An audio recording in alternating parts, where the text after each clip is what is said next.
Record করছি তখন বাংলাদেশে সম্ভবত রাত 4টার কাছাকাছি। একটু আগে মানে এই পরিস্থিতিটা কন্ট্রোল হয়েছে। যদি এই পরিস্থিতি কন্ট্রোল না হতো তাহলে আজকের দিনে হয়তো এমন এমন ঘটনা ঘটতো যেই ঘটনার পর এই অন্তর্বর্তী সরকারের ভিত্তিটা নড়ে যেত, সরকারের পতনও হতে পারত। আর সারা বাংলাদেশের মানুষ এই আসিফ, নাহিদ, ডক্টর ইউনূসের সরকার, সার্জিস, হাসনাত এদের কাউকেই আর বিশ্বাস করতো না। কেন?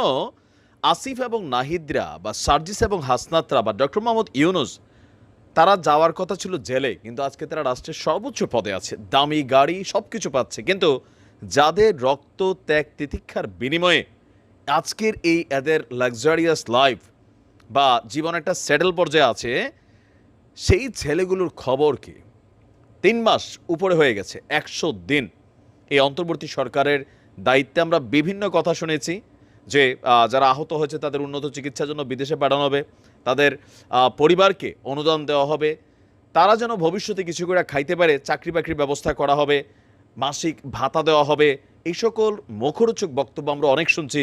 তা আমরা ভাবছিলাম সব কিছু হয়তো জুলাই স্মৃতি ফাউন্ডেশন হয়েছে, সেইখান থেকে সম্ভবত ব্যাকআপ হচ্ছে। কিন্তু গতকালকে যখন আমরা দেখলাম পঙ্গু হাসপাতালে আমাদের অসংখ্য ছাত্ররা যারা বলছে যে আমাদের রক্তের উপর দিয়েই তো আজকে নাহিদ এবং আসিফরা মার্সিডিজ চড়ছে, আজকে সার্জিস এবং হাসরাতরা দেশ চৈষা বেড়াচ্ছে, কেউ বিয়ে করেছে, ডক্টর মোহাম্মদ ইউনূস তিনিও একটা ব্যক্তিগত জায়গাতে একটা পদ পদবি পেয়েছেন, তো আমাদের কেন তোমরা ফেলে দিয়েছ?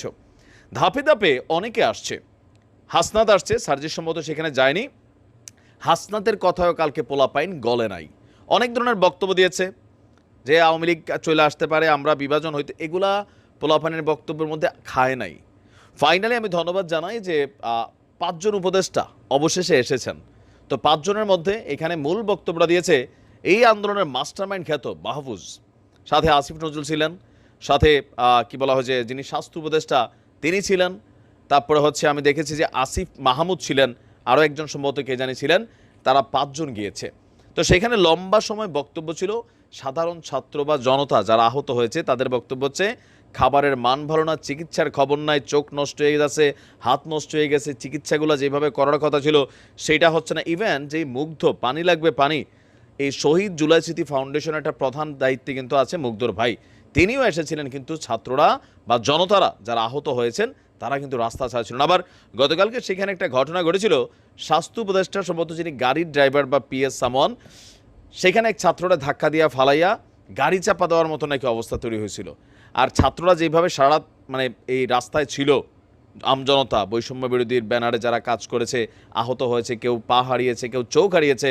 বাট আমিও একটু আশ্চর্য যে কেন 100 দিন হয়ে গেল তোমরা জেলায় জেলায় সমন্বয় করার সুযোগ পাচ্ছ, বিদেশে সফর করার সুযোগ পাচ্ছ।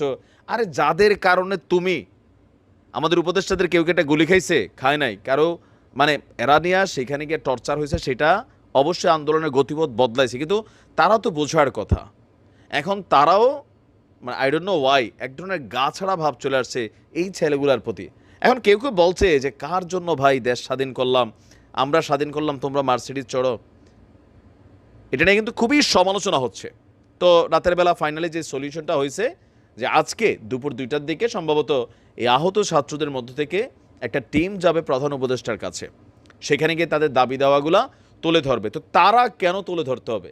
আপনি দেখেন যে মুক্তিযোদ্ধা করতে করতে শেখ হাসিনা সরকারের পতন হয়েছে, শেখ হাসিনা সরকার মুক্তিযোদ্ধাদের সেই লেভেলে সম্মান দিয়েছিলেন, নাতিপতি সহ। এটার বিরুদ্ধে তো আপনারা ছিলেন, তাই না?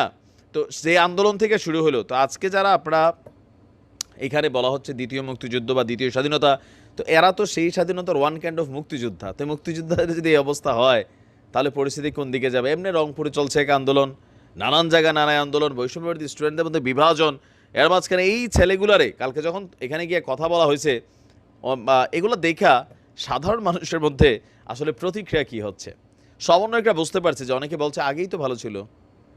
অনেক যারা আহত হয়েছেন, নিহত হয়েছেন, তাদের মারা বলছে যে মানে আমাদের সন্তান যে আসিল মানে না কি নাই, কে খোঁজখবর নেয় বাবা? এই যে বক্তব্যগুলো আমজনতার, এগুলা কিন্তু পরিস্থিতি যদি এরকম যায়, আজকে ভাগ্য ভালো, সত্যি কথা, আজকে যদি সারাদিন এরকম থাকতো দেখেন বাংলাদেশের অস্থির পরিস্থিতি তৈরি হতো, মানুষ হয়তো বা রাজপথে চলে আসতো, আবারও সরকার পতনও ঘটতে পারতো। এখন পুলিশ ওই রকম ফাংশন করতে পারে না, কারণ পুলিশের ভাই কি চলে যা সবাই যে মাইটটাই শুরু করে দেয়, এরকম একটা অবস্থা তৈরি হয়ে গেছে। আমরাও চাই যারা এই আন্দোলনে আহত হয়েছে, নিহত হয়েছে, তাদের পরিবার অন্তত একটা সুচিকিৎসা, তাদের একটা কর্মসংস্থানের ব্যবস্থা, পাশাপাশি একটা কি বলা হয় যে সিম্পেথির জায়গাটা তাদের জন্য থাকুক। ভালো থাকবেন। আসসালামু আলাইকুম।